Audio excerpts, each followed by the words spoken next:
out, especially if you've gone out early in a lot of these games. It's almost harder if you got into second or third and were disappointed with your performance than it is if you went out earlier, because at least then you had the time to talk through the problems and the issues that eventually led to your demise. But each game is different, and as we pop into game 2, a chance at redemption is available for everyone, and chance at even further glory if you're one of those teams that placed near the top. So let's see where we end up going. Who ends up fighting who is already Splasher right back in it. Yeah, they don't want to give up this spot. They're saying last time around it was a fluke. You guys got a little bit of better loot, and sometimes that does happen, but this time around, ULTM, they are looking to try and get another 3 points for themselves right out the gate. Got Pulse on the way already. I spotted a car and a Mastiff. Not something that I'd want to sit within 15 meters of during the early game. So Splash are going to play this one a little bit differently. And I like the high ground position that Blight has taken. But crucially, it is one that will mean that they're more vulnerable should they get knocked just the once, because their Gibby isn't around to provide them the safety of that dome. And ULTM seem to have sniffed this out. They are going full push. Yeah, they do have some good weapons. They end up finding the one knock. They do trade one away in return. Pulse is down, and from the high ground, you gotta expect that backup is incoming. ULTM, I don't think ended up getting that full thirst, although as they turn back for it, they lose yet another. And now it's just Torres who is up and alive to try and survive. Blight has come down and is ready with his Eva.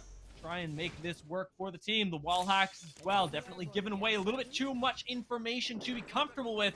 Torres may just fall right here, but instead is going on the aggressive with the flat line, which ultimately just sends him to an early gray screen. Yeah, I think that was really the best call you could make there, because you don't want to back off and give two people the opportunity to get back to full shields. So unfortunately, you just have to try and 1v2 in that situation. And you know, bad situation, you're probably still going to lose, but at least you went down trying it.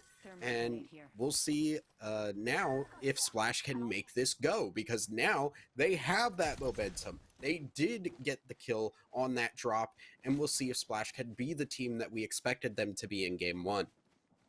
I like that we've got this 50-50 that happens, and quite literally 50-50. One time for one team, one time for another, because it does keep that tension going in the air, and we're likely going to see that contest time and time again. But like you said, it is Splash's time to make the most of the momentum and the extra 3 points that they got themselves off of this and move themselves up in the standings. We've got a chance, a peek at the ring, and it is oh so delicious, moving down towards Lava Siphon and Big Mod, even including a little bit of that southern end of Geyser.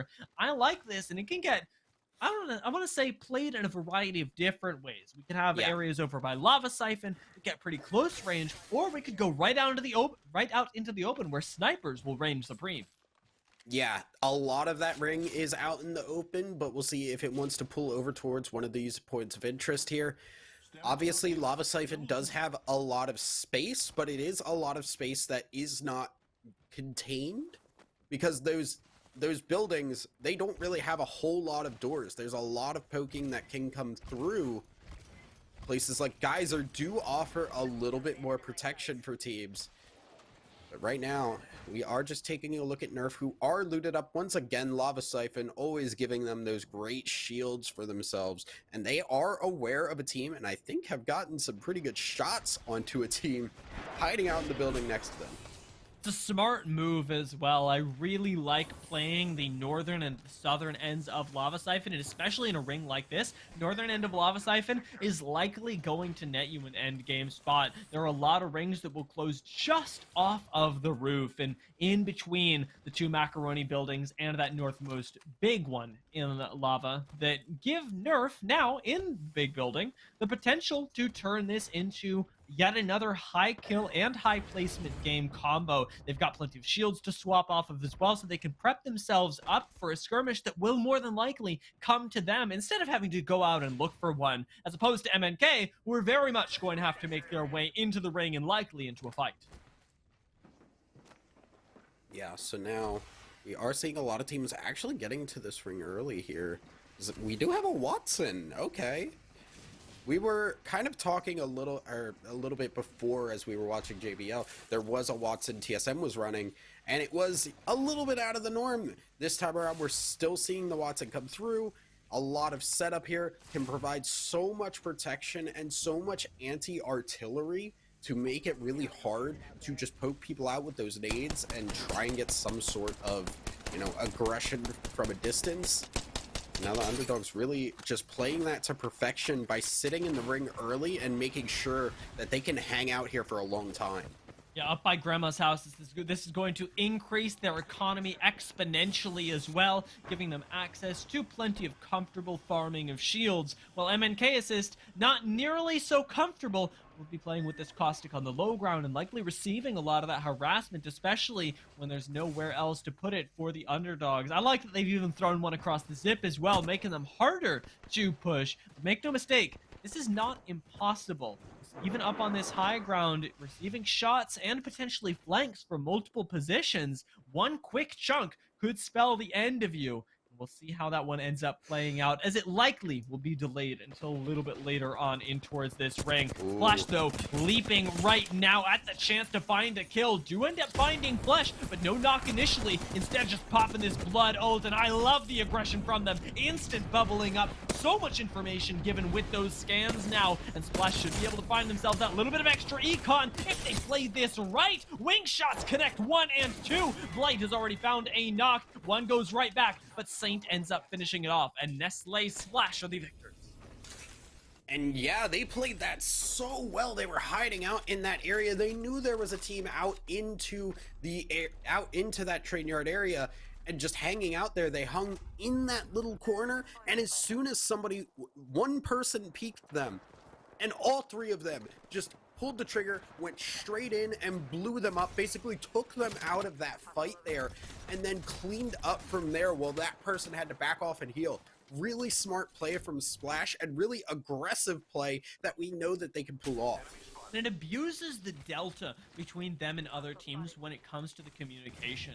Splash are really good at being able to micro themselves and just communicate intra-fight. Other teams, that's going to be some of the hardest thing to improve about Apex. It's not where you're going on the map, but just in the moments of panic, what on earth is going on? That's the advantage that a lot of these teams that we do highlight at the start of the day have over others because of their latent synergy and experience. A team like Lazarus should have that advantage, but as of right now, on this choke, you seem to be being challenged by at least one, if not two squads from underneath. Yeah, but like you said, it is underneath, so Lazarus do have a little bit of an advantage from that aspect, but they are running a little bit rough on the shields. This Gibby needs to be able to get some more poke down and try and get this. Ooh, here come nades, here comes Gibby all.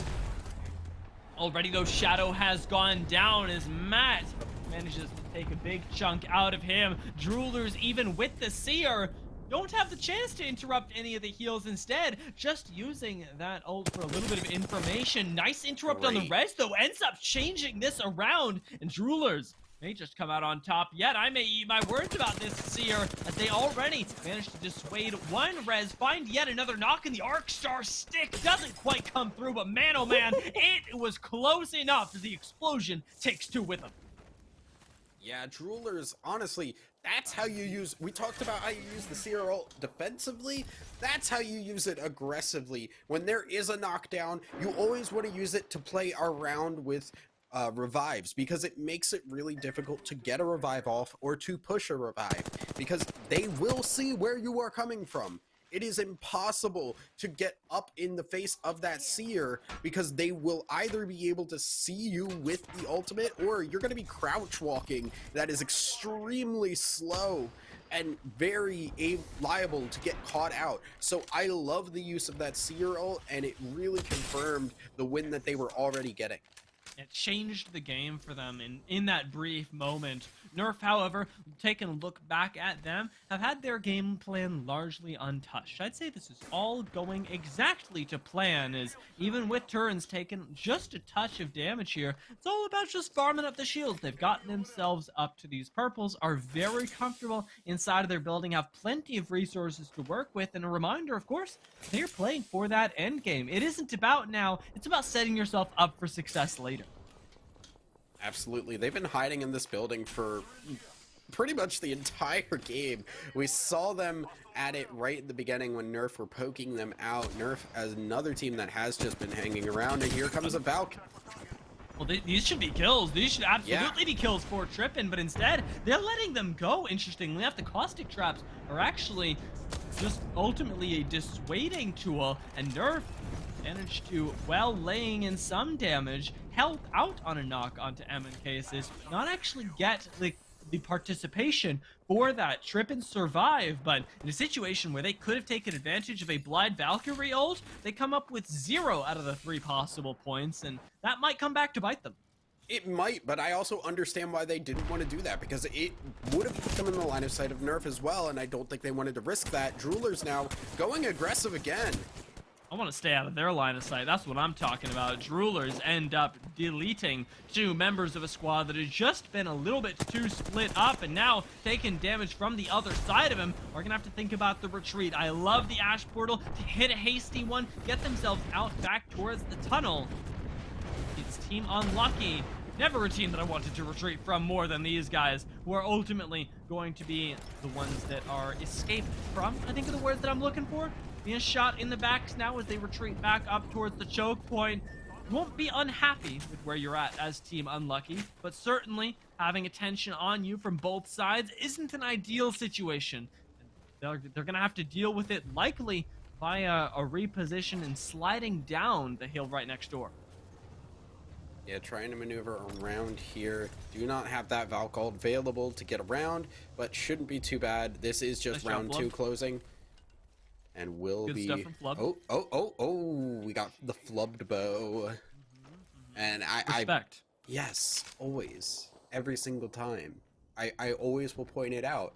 Flubbed rocking the bow makes me happy. I love seeing people just go for weapons or characters that are not popular and just saying, no, I like this, I'm good with this, I'm gonna run with this. Interestingly enough, they've also got a position that I love. We talked about this a little bit earlier on, but towards the south end of Lava Siphon is something that can get you quite a bit of not just information, but kills as well, as teams rotating up from the south have to contend with you. Clearly, it's worked out for Transatlantic, although not in the form of the kills just yet. Instead, more that informational side of things, watching people walk them by, and they've opted into a largely marksman-based choice of guns, which is fair enough, but is something that we'll have to look out for, especially as the ring closes in, because the one thing about sitting in the south of Lava Siphon, when you're likely going to have to go to the north, is that you're going to have to fight pretty darn close to home, especially with Illuminate holding the center. Yeah, it's going to be very interesting. Like you said, Nerf are just looking to poke out, and they have been doing that for the last, couple of minutes as they hung out here. But now teams are trying to fight and contest for this, and despite the fact that they have the shield advantage, they need to be able to win the fight with the guns they have. Full sending it right now. I love this from them. Sriracha got a little bit too big for their britches, it seems, and Arsenic is going to go down. Nerf find that initial knock, and We the People, 50 HP right now, will be able to heal up with that Phoenix. 1 additional KP going into them, and it is absolutely worth every second they spent. Nerf pick up that kill, extended themselves onwards with a little bit more confidence here. They haven't got the read on next ring just yet, but the nice thing is, a lot of people don't at this point. There aren't a whole lot of cryptos in this lobby to get those long-range beacon scans. Illuminate might have a little bit of information, but at this point in the game, most teams are operating from ring-to-ring data. And for now, at least, Illuminate seem comfortable sitting pretty. Yeah. I mean, they are and they aren't, because the position they have is great. The shields that they're on is not great. So if they do get into a straight up fight, it is going to be rough for them, as we do check in with Survives Noodles, who is maybe trying to go in.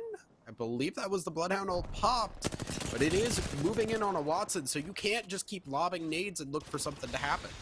They found the underdogs right in front of them, and with a really nice beam from Sir Willy, it seemed like things were going well. Instead, the Willy gets chunked out. Now, Survive Noodles maybe a little bit too pushed up for comfort. They're the ones getting full sent on, and with the high ground control, things are rapidly spiraling for them. The underdogs are starting to take 5 Noodles down to the ground, and even as one falls, ultimately, the underdogs do come out victorious in that fight, with Team Unlucky coming in for the third party. party, however, it is not all fun and games. You will be punished for fighting here. Yeah, very lucky for Team Unlucky to get in on that third party and be able to clean that one up. So while it was a close fight in the 3v3, it didn't matter because Team Unlucky will come clean it up, take everything, and be very happy with what they got. And KSS now in a rough spot, down a person and having to run in here. This does not look good for M&K Assist. I do not mind them dropping off underneath the bridge, though. Inner Nerd have already had a fight started on them, and, well, it wasn't too fruitful. There's been attention drawn and meds burned from the squad in this RV, and the RV, a very potent position in the late game. I'll say that push was to soften them up a little bit. Now MNK, they get to drop down back onto the low ground and bide their time for a little bit later on when they will have to contest for this bridge right above them. Yeah, Rejects also hanging out around here, so we do have a lot of teams hanging out in these buildings.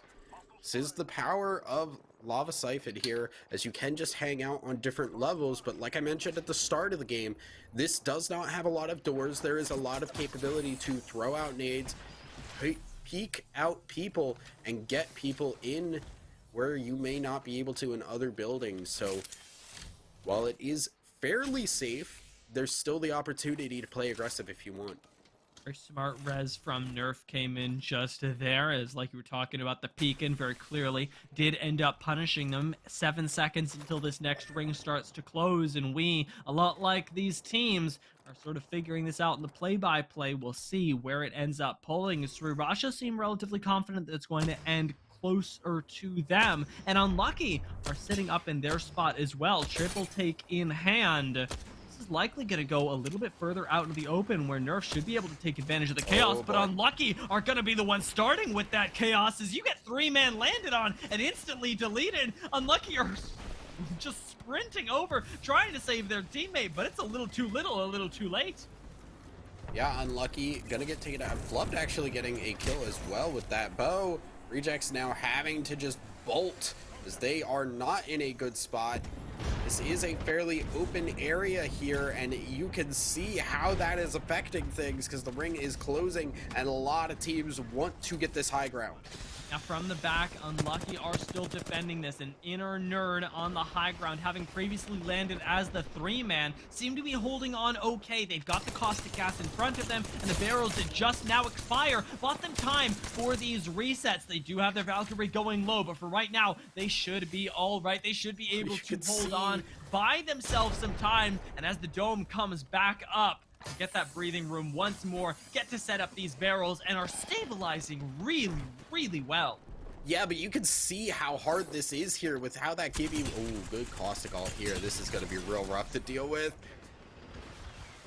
In the dome for right now, it is but a piece of the larger game plan. Inner Nerd are taking a little bit of a risk, splitting their attention between squads right now, but take a look up at that high ground where Prodigy Aces may be taking a little bit too much of a risk as well. Caselos is the safety that he has to run back to, and he will be able to get the shield bat off, but only barely. Caselos now having to peel for him. It's just these two back here, and while Prodigy has got the shield bat off, his effective HP is dwindling moment by moment. While Nerf keeps going, they're taking down Tag. Inner Nerd are being chewed through as well, and everybody in the lobby is converging on this high ground. Yeah, Inner Nerd, while they did have a nice advantage, they are going to end up losing that. Rejects now coming out on top so far, but they still got another fight to go. It is a 2v3 though, so they should have a good advantage here. How have Unlucky managed to survive the push from Inner Nerd? With Rejects doing this, surely they're going to be the ones to take Unlucky out, but the Mastiff shot misses as Unlucky swing onto the low ground. Nobody manages to pick them up. They are still alive and actually opting back into the high ground. Irish is going to end up going down, not a member of Team Unlucky, just a lone rat that now has whittled us down to 5 squads with Nerf on the other end of this bridge. Will it be Rejects? Will it be Nerf? Or will Unlucky come from below and take it all away? Yeah, Kraber coming in here. Here we go. Not able to hit one shot, but maybe another one coming through. Nerf, once again, just sitting pretty on all of these red shields and have the ring coming to them. Teams not able to really push this. This is a very interesting closing ring because it is just all about this bridge control. Gotta love, gotta pay respect to the caustic gas right now. Slow's coming through from the Arcstar. Still don't smell the knock from the Kraber, but instead the nades are enough. Nerf are full sending it on this high ground, and there's no reason why not to. They've got full control of the bridge, and it's gonna turn into a little bit more KP, and most importantly, the dominant position in lobby, as nobody's been able to come up from behind them, and Team Unlucky now have to deal with hell on the low ground. Yeah, this is really difficult for both these teams on the bottom because Nerf have complete control of the high ground going into this last ring, and there is not a clear way for either of these teams to get back up there. So while they may be going at it back and forth here, it doesn't really matter. Nerf are just waiting for their time. They are letting these two teams go at it, and they're going to come in and clean up at the end of it all. People found a nasty angle, but now has been angled on himself. Does still get that knock. There was a Nabu, and rivalries go down. Critical condition is out. Trippin is gone. We're down to our top 3 squads, and Unlucky is still alive. Unlucky is still alive. Nerf are searching around, trying to find. They know there was another team down there, and they want to get these kills. Burns has gotten a knock with the Kraber already before, so is feeling fine with it and looking to try and just pop the edge of that Valk if she peeks out at the wrong point.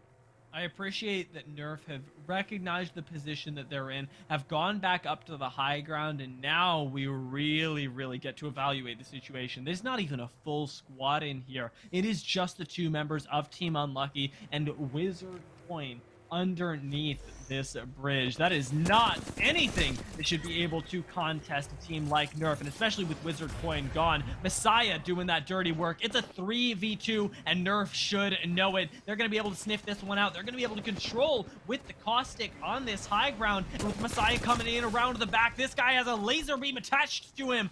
He is warded off by a few nice shots. Unlucky have survived so well. They've made it up to 2nd place, but this Tessa is where they go out. Absolutely. Nerf just playing with their food, it feels like, at this point, as that will be the final kill. Nerf is our champion.